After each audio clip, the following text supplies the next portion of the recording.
नमस्कार साथियों, स्वागत है सिलेक्शन गुरुजी ऑनलाइन यूट्यूब चैनल के constable tradesman sub inspector practice session जुनून बैच में। और आज प्रीवियस क्वेश्चन के एनालिसिस के बेसिस पे हम फिर कुछ महत्वपूर्ण सवालों के श्रृंखला में आपके साथ जुड़ रहे हैं, जो आपके एग्जाम के पॉइंट ऑफ व्यू से, चाहे वो ट्रेडमैन का एग्जाम हो, चाहे वो कांस्टेबल का एग्जाम हो, या फिर वो सब इंस्पेक्टर लेवल का एग्जाम हो, बहुत इंपॉर्टेंट है। तो स्टार्ट करते हैं आज एक बेहतरीन मोटिवेशनल कोट से कि अपने सपनों को सफल बनाने के लिए बातों से नहीं रातों से लड़ना पड़ता है। समझ रहे हो बात?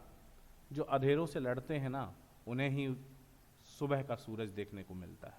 तो अधेरों और अंधकारों से लड़कर बाहर निकलने का प्रयास करिए और सफलता प्राप्त करिए।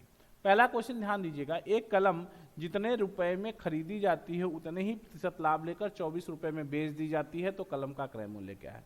सवाल लगाने का तरीका तो है, बड़ा भी है, मतलब ठीक तरीका है, लेकिन हम क्वेश्चन को सॉल्व ही नहीं करेंगे। क्वेश्चन को सॉल्व ही नहीं करेंगे तो क्या करेंगे भाई? बड़ा भारी सवाल हो गया कि क्वेश्चन को सॉल्व ही नहीं करेंगे तो क्या करेंगे? क्वेश्चन को ऑप्शन से ट्रेस कर लेंगे। 16 का 16% अगर 16 में जोड़ दे तो 24 आएगा? नहीं। 18 का 18% 18 में जोड़ दे तो 24 आएगा? नहीं। 20 का 20% 20 में जोड़ दे तो 24 आ जाएगा।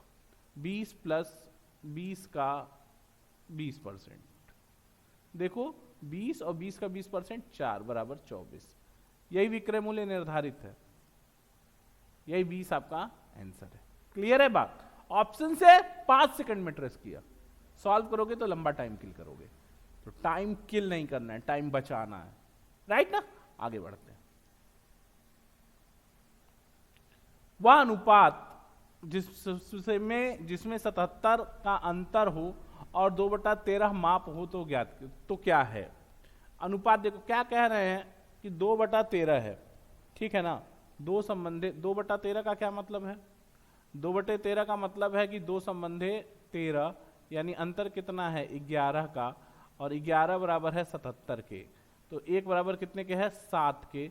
तो 2 बराबर कितना होगा? 14, और 13 सत्ते 91, यानी वो अनुपात होगा 14 संबंधे 91। आपका बी ऑप्शन करेक्ट हो गया। बात समझ रहे हो? वह अनुपात जिसमें 77 का अंतर है और 2/3 माप हो तो क्या होगा? 2/13 माप हो तो 2/13 का मतलब भी 2 संबंधे 13, अंतर हो गया 11 का, और 11 बराबर 77, तो 1 बराबर 7, तो 2 बराबर 14 और 13 बराबर 13 सत्ते 91, यानी 14 संबंधे 91। अगला क्वेश्चन ध्यान दो। अगला क्वेश्चन कह रहे हैं कि 50% अल्कोहल की मात्रा वाले 9 ग्राम शेविंग लोशन में कितने ग्राम पानी मिलाया जाए कि लोशन में अल्कोहल की मात्रा 30% हो जाए? सिंपल सवाल है, समझने की कोशिश करना कि 9 ग्राम शेविंग क्रीम है, 9 ग्राम शेविंग क्रीम है, बता रहे हैं कि कितना ग्राम शेविंग क्रीम है? 9 ग्राम। और इसमें क्या बता रहे हैं कि 50% अल्कोहल है और 50% पानी है, 50% वाटर है, यानी 4.5 ग्राम अल्कोहल और 4.5 ग्राम पानी। कह रहे हैं इसमें कितना अल्कोहल, भाई अल्कोहल तो मिलाना नहीं, पानी मिलाना है। कितना अल्कोहल पानी मिला दें कि अल्कोहल की ये 4.5 ग्राम की मात्रा कितनी हो जाए? 30% हो जाए। तो 30% अगर 4.5 होगा तो 70% कितना होगा? 70% हो जाएगा 10.5। देख लेना, 30 दूनी 60, 9 और उसका फिर 10%, 0.45 जोड़ लेंगे तो 10.5। ठीक है। अब 10.5 कब आएगा? 45 से 10.5 लाना है तो इसमें 6 जोड़ेंगे तब ये 10.5 आएगा, यानी हमको 6 ग्राम पानी मिलाने की आवश्यकता है। बात नहीं समझ पाए?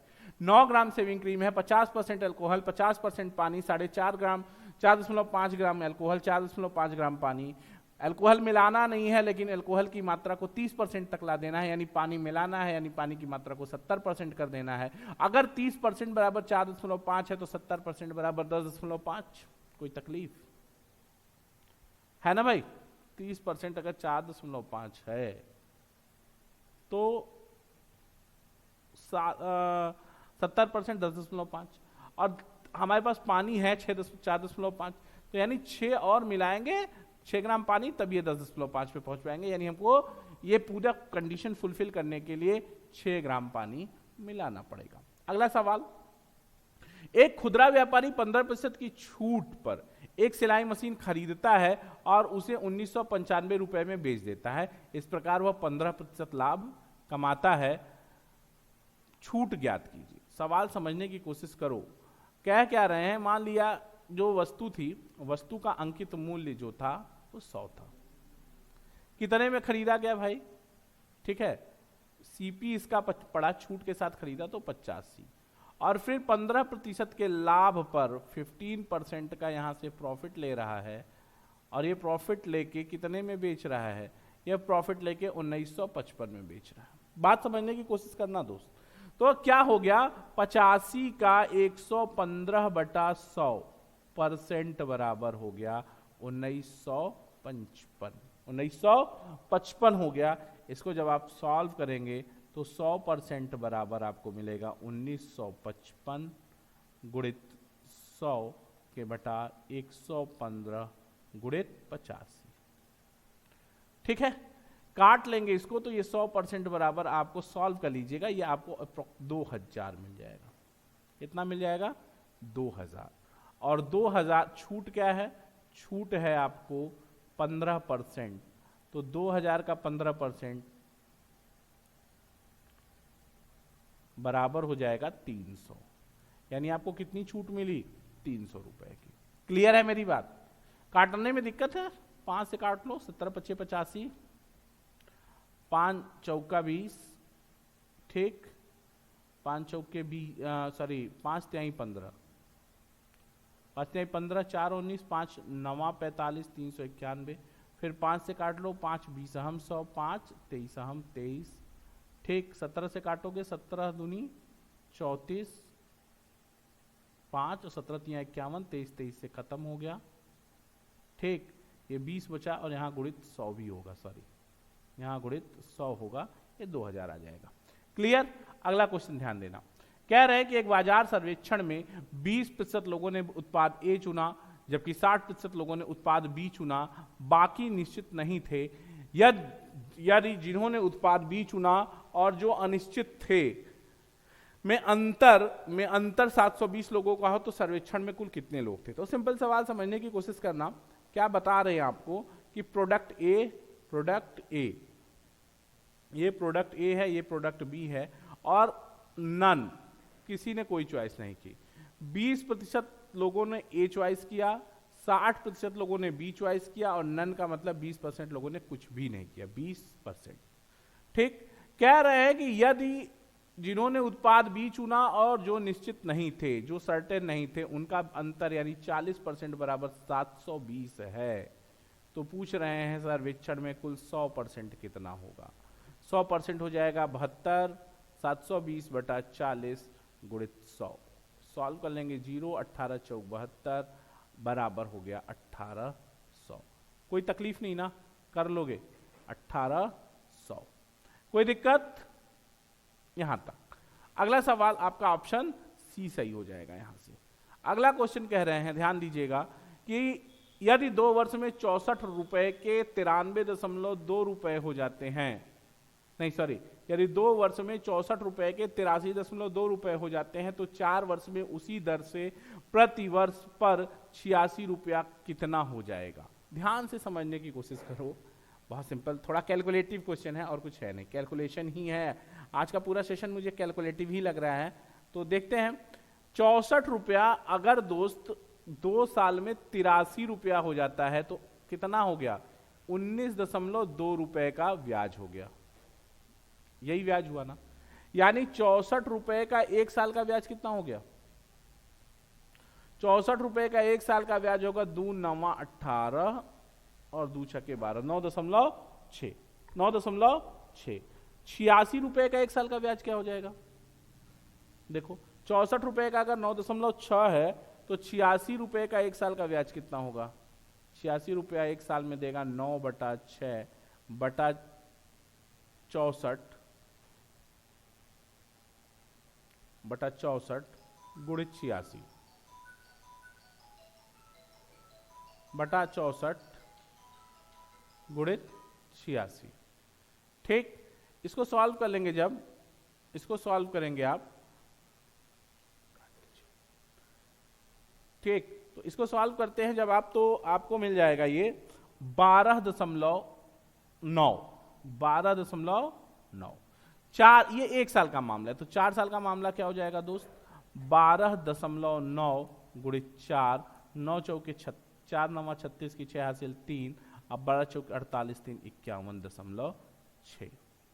ठीक, तो कह रहे हैं कितनी राशि हो जाएगी ना, 51.6। तो रुपया कितना था 86, इसी में 86 जोड़ देंगे तो बराबर हो जाएगा 0.6 और ये हो जाएगा 6 1 7 और 8 5 13, 137.6, 137.6 हो जाएगा। ठीक, इस तरह से आपका ऑप्शन सी सही हो जाएगा। अगला क्वेश्चन ध्यान देना, अगला क्वेश्चन कह रहे हैं कि किसी धनराशि पर 2 वर्ष की चक्रवृद्धि ब्याज 832 रुपए और उसी धनराशि पर उसी समय के लिए साधारण ब्याज 800 रुपए है। 3 वर्ष के लिए चक्रवृद्धि ब्याज और साधारण ब्याज का अंतर। आसान सवाल है, ध्यान से बस करने की जरूरत है बच्चा। ठीक है, एक बार सवाल आप पढ़ लीजिए, फिर मैं आपको इसके लिए थोड़ा शॉर्ट कर देता हूं। किसी धनराशि पर 2 वर्ष के चक्रवृद्धि ब्याज और 2 वर्ष का चक्रवृद्धि ब्याज 832 रुपए है और उसी धनराशि पर उसी समय के लिए साधारण ब्याज 800 रुपए है। 3 वर्ष के लिए चक्रवृद्धि ब्याज और साधारण ब्याज का अंतर होगा। ठीक, सॉल्व करते हैं। क्वेश्चन मिनिमाइज कर लिया हमने, थोड़ा जगह चाहिए था हमको बेसिकली।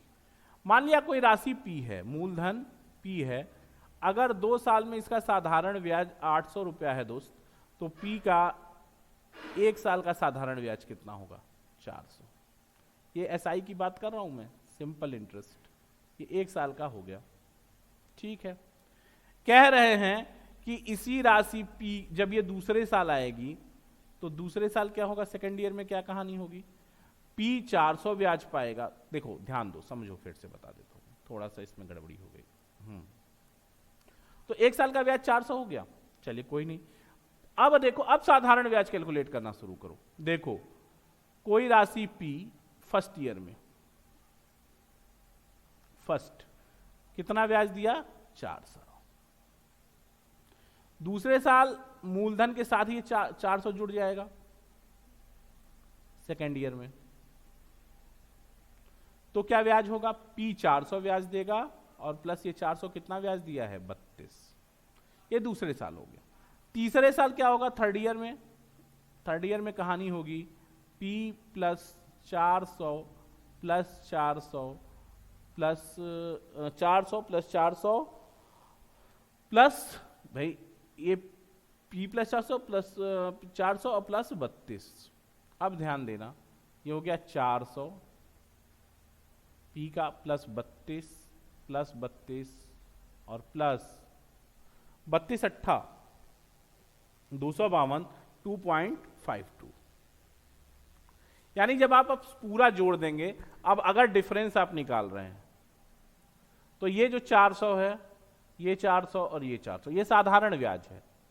चक्रवृद्धि और साधारण ब्याज चक्रवृद्धि ब्याज का अंतर निकालना, तो बस आपको इतना ही निकालना, क्या, 32 प्लस 32 प्लस 32, 30 तिहाई 90 और 90 2 96 2 98.32 प्लस 32 प्लस 32 प्लस 2.56, 32 तिहाई 96 2 98.52, ये 52 है ना, 52 सॉरी 56 है, ये 56 है,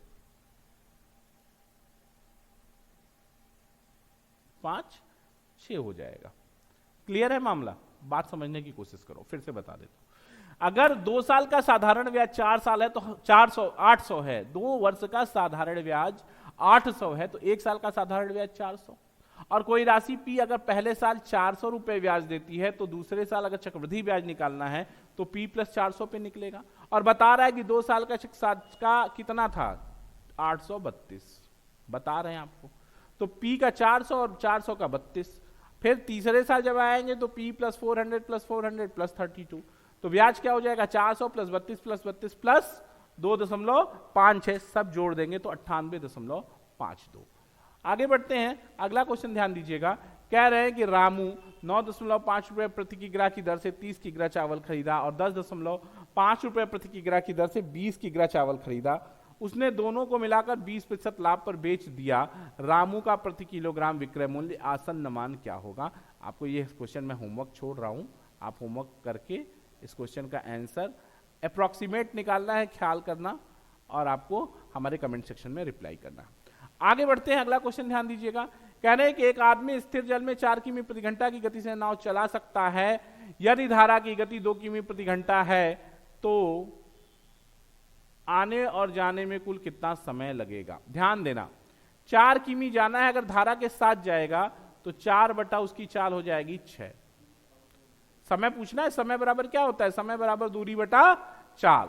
यदि तो 4 किमी जाने, अगर धारा के साथ जा रहा है तो धारा के साथ नाव की चाल और धारा की चाल जुड़ जाएगी, तो चाल बराबर दूरी बटा समय 4 बटा 6 प्लस फिर 4 बटा क्या हो जाएगा, घट जाएगा 2, यानी कुल धारा के विपरीत, ये धारा के साथ है, ये धारा के विपरीत, तो यानी 2 बटा 3 प्लस 2, यानी आप ये कह सकते हैं कि 2 घंटे 40 मिनट का समय लगेगा। 2 घंटा 40 मिनट। यहां तक कोई तकलीफ? आगे बढ़ते हैं, अगला क्वेश्चन ध्यान दीजिएगा। कह रहे हैं कि 2 अंकों की एक संख्या के अंकों का योग, 2 अंक की संख्या के अंकों का योग 10 है। अगर संख्या के अंकों की स्थिति बदल दी जाए तो नई संख्या मूल संख्या से 18 अधिक हो जाती है, तो मूल संख्या क्या है। सिंपल सवाल है, समझने की कोशिश करिएगा। कैसे डील करेंगे इस क्वेश्चन को, देखिएगा। अगर मान लेते हैं हम सपोज 1 मिनट के लिए कि संख्या क्या है, अपनी संख्या अपनी है 10x प्लस वाई, और अगर हम स्थान बदल दें तो नई संख्या क्या हो जाएगी, नई संख्या हो जाएगी x प्लस 10y, ये नई संख्या हो जाएगी। कह रहे हैं अगर स्थिति बदल देते हैं तो नई संख्या मूल संख्या से 18 अधिक हो जाती है, यानी नई संख्या x plus 10y minus 10x plus y, और ये बराबर है 18 के। कोई तकलीफ है? या x plus 10y minus 10x minus y is equal to 18, minus 9x plus 9y is equal to minus plus 9y is equal to 18, या यू कह सकते हैं आप कि संख्याओं का यू, अच्छा ठीक है, x minus Y is equal to minus 2, X minus Y is equal to minus 2, एक नंबर। और एक चीज आपको दिया है कि 1-2 अंकों की संख्या के अंकों का योग 10 है, यानी आपको एक चीज और पता है कि x प्लस वाई बराबर 10 है। तो क्या कह रहे थे, तो मूल संख्या क्या है, तो देख लीजिए x प्लस वाई मूल संख्या क्या है, राइट, x प्लस वाई बराबर 10, घटा लेंगे तो 2x बराबर 8 या x बराबर 4 और y बराबर हो जाएगा आपका 4 है ना, x 4 तो उधर जाएगा माइनस x बराबर ये 6 हो जाएगा। तो संख्या क्या हो गई, संख्या आप क्या मान के चल रहे थे, 10x प्लस वाई, इसका मतलब हो गया कि संख्या हो जाएगी 10 गुणित 4 प्लस 6 बराबर 46, यही आपका आंसर हो जाएगा। संख्या कितनी हो जाएगी, 46। कोई दिक्कत नहीं, सिंपल सा सवाल है। अगला क्वेश्चन ध्यान दीजिएगा। कह रहा है कि 2 संख्याओं के मस और लस का गुणनफल 375 है, यदि इसमें से एक संख्या 25 है तो दूसरी क्या है। बहुत सिंपल है, आपको पता है ना, बचपन से पढ़ा है भाई, लसा गुणित मसा बराबर पहली संख्या गुणित दूसरी संख्या, और लसा मसा का गुणनफल 375 है और एक संख्या अगर 25 है तो दूसरी संख्या काट दो, 25 एक्का 25, 12 25 25 125 15, दूसरी संख्या क्या हो जाएगी 15। कोई दिक्कत नहीं। अगला क्वेश्चन कह रहा है कि यदि कोई धन 10 वर्ष में 3 गुना हो जाता है तो साधारण ब्याज की दर क्या है। बहुत सिंपल सवाल, ध्यान से समझना। अगर 10 वर्ष में 3 गुना हो जाता है, सपोज करो कोई धन 10 वर्ष में साधारण ब्याज पर 3 गुना हो जाता है, मैंने मान लिया कि मूलधन 100 रुपए है, 10 साल में 3 गुना हो जाएगा यानी 300 हो जाएगा। और दोस्त इस 300 में आपका 100 रुपए तो मूलधन है और 200 रुपए क्या है आपका ब्याज है, इंटरेस्ट है, ठीक है। तो 100 रुपए का 10 साल में ब्याज 200 रुपए है, तो 100 रुपए का 1 साल का ब्याज कितना होगा 20, यही तो दर होता है। तो रेट कितना आ गया 20%। रेट का मतलब क्या होता है, पर ईयर पर 100, पर ईयर यानी एक साल में 100 रुपए पर जो प्राप्त होता है वही दर है, तो दर कितना हो गया 20%। अगला क्वेश्चन ध्यान दीजिएगा, कह रहे कि किसी संख्या के 1/4 उसके पांचवें से इसका मतलब है 1/5 से, ठीक समझिएगा, यहां मतलब एक संख्या के 1/4 और 5वें हिस्से, ऐसे कर लो 1/5 ऐसे कर लो पूरा, 1/5 से 3 अधिक है। मान लो कोई संख्या x/4 है और उसका x/3, इसका अंतर क्या बता रहे हैं 3 बता रहे हैं, यानी x 12 4 3 और 3 4 सॉरी x/5 है ये, LCM 20, 5x minus 4x is equal to 3 या x इज इक्वल टू 60। तो क्या कह रहे हैं, तो उस संख्या के बड़े और छोटे अंकों का अंतर, अरे भैया बड़े छोटे अंकों का अंतर क्या 60 है, एक बड़ा 6 है और 0 है, यानी अंतर कितना हो गया, अंकों का अंतर बराबर 6 - 0 बराबर 6। आंसर आपका आ गया 6। यहां तक कोई तकलीफ नहीं ना, ठीक। आगे बढ़ते हैं, अगला क्वेश्चन ध्यान दीजिएगा, कह रहे हैं कि एक परीक्षा में 45% विद्यार्थी अंग्रेजी में तथा 34% विद्यार्थी संस्कृत में अनुत्तीर्ण होते हैं, फेल होते हैं।